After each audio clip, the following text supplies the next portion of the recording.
Yo, YouTube, what's up with your boy? Sports and Fitness Rants. I'm back, guys. Click that like button. Subscribe to my channel, guys. So I'm going to continue with my Forgotten Team series. Today, I want to talk about the 1990 to the 1992 Portland Trailblazers, right? The 1989-1990 season, the 1990-1991 season, and the 1991-1992 season. That 3-year window for the Portland Trailblazers. And how I feel that they were a forgotten team, they're a disrespected team. And this is going to go along, guys. It's the same MO as my other Forgotten Team series, right? These teams that have players that people have forgotten or they have disrespected, or people don't realize how good some of these guys were because they're not in the Hall of Fame, or they don't have the big name. So some people may not know who these people are. So I want to put some respect on some of these teams and some of these players on these teams. Just to put some light on, like I said, the 80s and the 90s era in particular. That's the era I grew up watching, guys. So like I said, today I'm going to talk about the 1990 to 1992 Portland Trailblazers, led by Clyde Drexler, coached by Rick Adelman. And, when you think about the Portland Trailblazers, in 1989, I believe the Portland Trailblazers won, I want to say 37 games or something like that, guys, in the Western Conference, right? And, I believe they brought in Rick Adelman halfway through that season, or in the last, 30 games of the season, let's say. I think Rick Adelman took over as the head coach. But in the 1990 season, Rick Adelman was the head coach for the entire season, right? He was now the head coach of the Portland Trailblazers. And Rick Adelman, another guy, man, who he's kind of lost in the shuffle of all-time coaches. And I'm not saying that he's a top 5 all-time coach or a top 10 all-time coach, something like that. But Rick Adelman is a really good quality NBA coach in the history of the league, man. This guy in the 90s was one of the top coaches in the NBA at that time. So when Rick Adelman came in for the 1989-1990 season, like I said, the previous year, the Trailblazers were not that good. Record-wise. They had quality players, though. They still had the core. And these are the guys that I want to talk about, the players on the team. So 1990, the Portland Trailblazers, I believe, would win 59 games that year. I believe 59 games in 1990. And when you think about the team that they had, they would have a core group of guys together, right? You would have guys like Clyde Drexler, obviously, right? We all know Clyde Drexler, one of the all-time greats shooting guards of all time. I would consider him a top 5 shooting guard of all time, probably number 5 all time. If I had to do a list, just off the top of my head, just thinking about it. But we all know Clyde Drexler, man, one of the great shooting guards. Like I said, a great finisher, great on the fast break, good perimeter jump shot, solid defender. Probably the greatest offensive rebounding shooting guard in the history of the NBA, guys.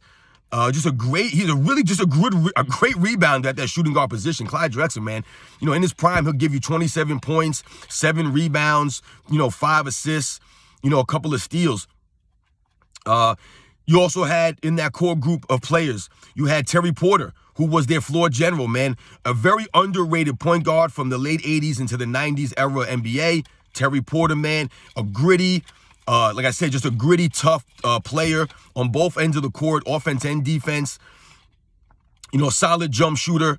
Terry Porter, a lot of times he would come up with these big games in these postseason games.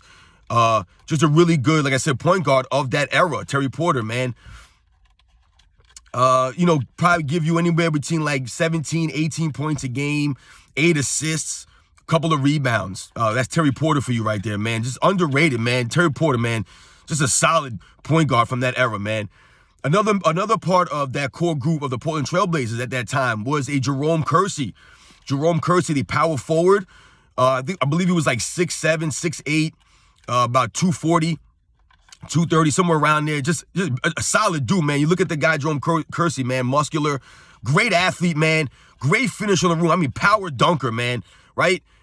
Good on the break, man. Decent mid-range shot. Like I said, good around the rim, man. A solid rebounder at that small forward position. He would give Scottie Pippen fits in the 92 finals. Jerome Kersey, man, like I said, another underrated player. from the Portland Trailblazers. Another member of that core group for the Portland Trailblazers would be Kevin Duckworth. Kevin Duckworth, man, just a mammoth of a man, right? 7 feet, about almost 300 pounds, Kevin Duckworth, man. He wasn't known for like being a shot blocker, even though he did have long arms. He didn't have the greatest athleticism as far as jumping and getting off the floor, and moving his feet. But Kevin Duckworth, man, like I said, was just a really solid center. I believe he won Most Improved Player in like 1990 or 89, maybe the year before. I can't remember. But he would give you anywhere between, 13 to 15 points a game, 7, 8 rebounds. Not a great rebounder at that size, at that position. But like I said, just a solid big body in there would clog up the lane. Like I said, a solid veteran to have on your team, man, at that time, Kevin Duckworth. And when you think about, like I said, the Portland Trailblazers, over those couple of years that I had mentioned, they had some players, man. Like I said, I just mentioned their core four, and that core four would be on the team, throughout these years. And like I said, in 1990, the Portland Trailblazers would win 59 games, I believe it was, and they would go on to the NBA Finals that year. A surprising team in the Western Conference, man. They would overcome teams like the Lakers. They would overcome teams like the Utah Jazz. The Seattle Supersonics, I believe they beat in the first round, if I remember correctly. They would overcome these teams, and they would emerge to go to their first NBA Finals since, I believe, the 70s. If I'm wrong, guys, you can check me out on that. But I believe that was their first NBA Finals since Bill Walton's team, if I remember correctly. And they would go on to lose to the back-to-back champion Bad Boy Pistons in 1990 NBA Final. I believe it was 4-1. I believe the only game that the Trailblazers won was like a 2-point win, I believe in game 2, where Clyde Drexler, I believe, had 33 points or something like that. But when you look at the teams top to bottom, the Portland Trailblazers were just outclassed in that finals, right? That was their first NBA Finals. They were inexperienced. The Bad Boy Pistons were coming off a championship. They were one of the top defensive teams of the era. And believe it or not, guys, I believe in that finals, Isaiah Thomas was a Finals MVP, and I believe he averaged more points than Clyde Drexler. If I remember correctly, I believe Clyde Drexler averaged 26 points a game in that finals, and I believe Isaiah Thomas averaged over 27 points a game, guys, in that NBA Finals, which was one of the reasons why he won the Finals MVP, I believe, in that NBA Finals. But Isaiah Thomas balled out in that finals, man. He really balled out, man. He was killing Terry Porter. He was killing the Portland Trailblazers, and he averaged more points than Clyde Drexler. Which is saying something. It just shows you the greatness of Isaiah Thomas at the point guard position at that time to average that many points in the NBA Finals. But yes, the Portland Trailblazers would lose 4-1. Like I said, they were outclassed, they were outmuscled, and they were inexperienced. So in the 1991 season, I believe the Portland Trailblazers would follow up that really solid 1990 season with an even more impressive season. I believe they won 63 games in 1991, guys. 63 games. The Portland Trailblazers with that same core there. The same core, guys. And you also had guys, excuse me, on that team like a Mark Bryant. You also had a Buck Williams. You also had I believe Drazen Petrovic might have been on that 1990 team, guys. But Drazen Petrovic at that time, he didn't really emerge until he went to the New Jersey Nets, I believe in the 1992 season, if I remember correctly. But they had some players on that Portland Trailblazers. I mean, top to bottom, the Trailblazers had players. So in 1991, like I said, they won 63 games, and they would go on to the Western Conference Finals, where they would be beaten by the, I believe, 58-win Los Angeles Lakers, led by Magic Johnson and James Worthy. That same Lakers team that would go into the NBA Finals and lose to the Bulls in 5 games. But the Portland Trailblazers, like I said, had back-to-back Western Conference Finals appearances, and they almost went to the NBA Finals. I believe they lost in 6 games to the Lakers in the Western Conference Finals that year, in 1991. But you see the Portland Trailblazers becoming a powerhouse, a team in the Western Conference, right? Like I said, beating teams like the John Stockton, Karl Malone, Utah Jazz, beating teams like the Gary Payton, Shawn Kemp, Seattle Supersonics, beating teams or passing teams like the Hakeem Olajuwon Houston Rockets, the David Robinson San Antonio Spurs. I believe David Robinson came to the NBA in 1990, I believe. But there are a lot of quality teams in that Western Conference. The Phoenix Suns with Kevin Johnson, Tom Chambers. There were quality teams. Like I mentioned, the Los Angeles Lakers with Matt Johnson and James Worthy. So they would lose to the Lakers in the Western Conference Finals. I believe it was 4-2. And, that was a big upset. The Portland Trailblazers were the favorite to win that series, guys. They were supposed to go back to the NBA Finals. A lot of teams were picking them to win the NBA Finals. A lot of people were picking them to win the NBA Finals that season based off of the previous season success that they had. But it didn't work out. Magic Johnson's greatness. The Los Angeles Lakers as a whole were a very good team also. A lot of people like to down the 1991 Lakers because they weren't Showtime Lakers. They didn't have Kareem Abdul-Jabbar. But the 1991 Lakers, like I said, they won 58 games. They were a very good team. They beat the 63-win Portland Trailblazers in the Western Conference Finals. It wasn't an accident. They were a really good team. So the next season, I believe the Trailblazers brought in guys like Danny Ainge. I believe they brought Danny Ainge in that season. Buck Williams, Cliff Robinson.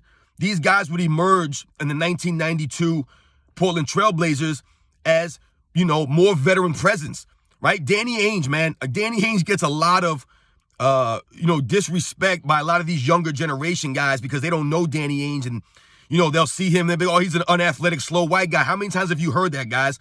Unathletic, slow white guy you've heard as it pertains to guys in the 80s and the 90s. But Danny Ainge, if you guys don't know, was a solid NBA player, man. As a matter of fact, I believe Danny Ainge had the record for most threes in an NBA Finals, before, at that time, in the 80s and into the 90s. If you guys remember, Danny Ainge played on a couple of those legendary Boston Celtics teams in the late 80s.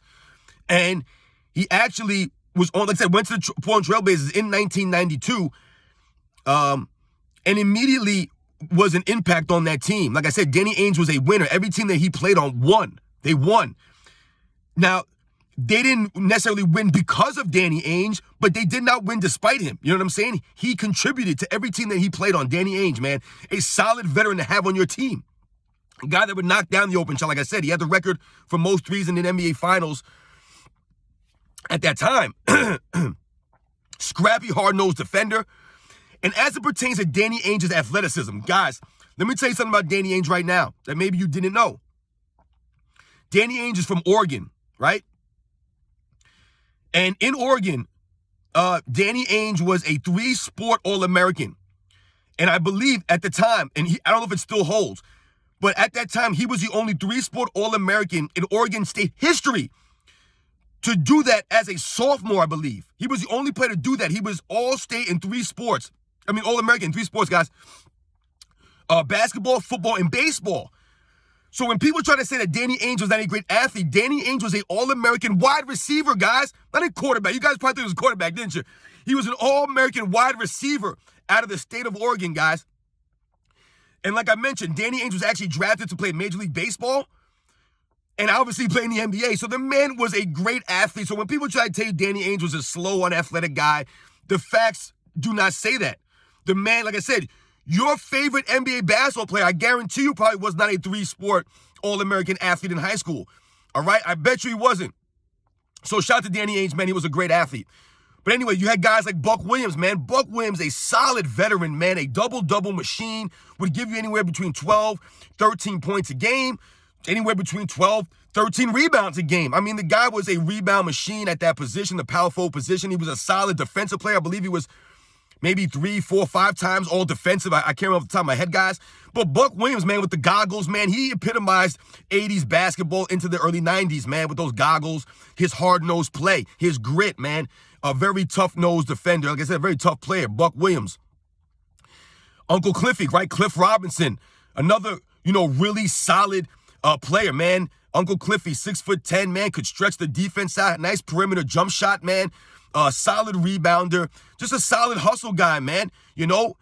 A guy you need on your team. These guys that I'm mentioning, man, These are all really good NBA players. These aren't also-rans. These aren't guys that were washed up or guys that weren't that great. These guys were solid NBA veterans that contributed to solid NBA teams, man. All right? So in the 1992 season, like I said, you still had Clyde Drexler there. You still had Terry Porter. You still had Jerome Kersey. You still had Kevin Duckworth. But now you're adding guys like Danny Ainge, Cliff Robinson. You know, these guys were there. And Buck Williams. And in the 1992 season, I believe the Trailblazers won, I want to say 57 games that season. In that 3-year stretch, guys, I don't think they won less than 57 games. I think that was the least amount of games that they won, right? 59. Then they won 63, and now I believe they won 57. Now, obviously, when you think about them losing a couple or winning a couple of less games than they did the previous year, like I said, they had brought in some new players to play. So sometimes when you bring in new players, there's a little adjustment there, right? So maybe you lost a couple less games, but the team was still very, very good, just as good as the previous season and the year before. And during that 1992 season, Clyde Drexler was playing out of his mind, right? Just like Clyde Drexler normally did. Clyde Drexler, like I said, put some respect on Clyde Drexler, man. Top 5 shooting guard of all time, man. Michael Jordan's rival, biggest rival at that position in the late 80s into the early 90s was Clyde Drexler, man. And I believe in that 1992 season, Clyde Drexler, I want to say he finished second in MVP voting behind Michael Jordan that season, guys. So this wasn't like Clyde Drexler was just some guy. He was literally the runner-up to the MVP behind Michael Jordan at that same position. And if you guys remember, during the Last Dance documentary that ESPN played, Michael Jordan talked about how Clyde Drexler was a threat and how he took that personal going into the 1992 NBA Finals. The fact that Clyde Drexler was hyped up as Michael Jordan's rival or on the same level as Michael Jordan. But in the 1992 season, like I said, Clyde Drexler was playing out of his mind. The Portland Trailblazers were the best team in the Western Conference.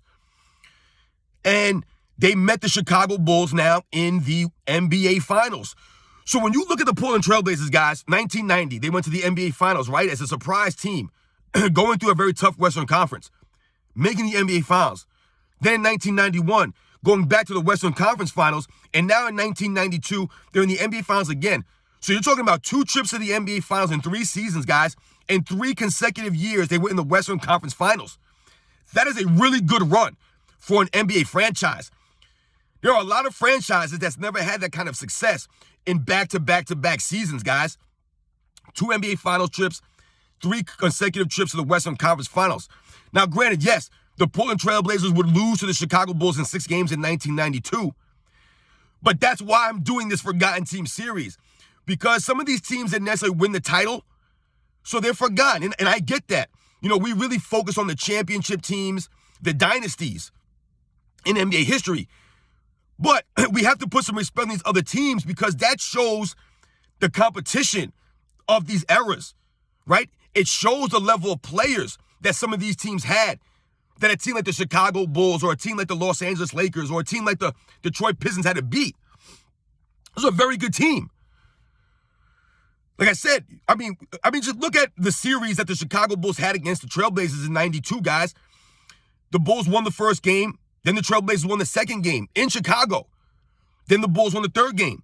Then the Trailblazers won the fourth game. It was tied 2-2 going into Game 5, guys. And that Game 5 was a very tough, contested game.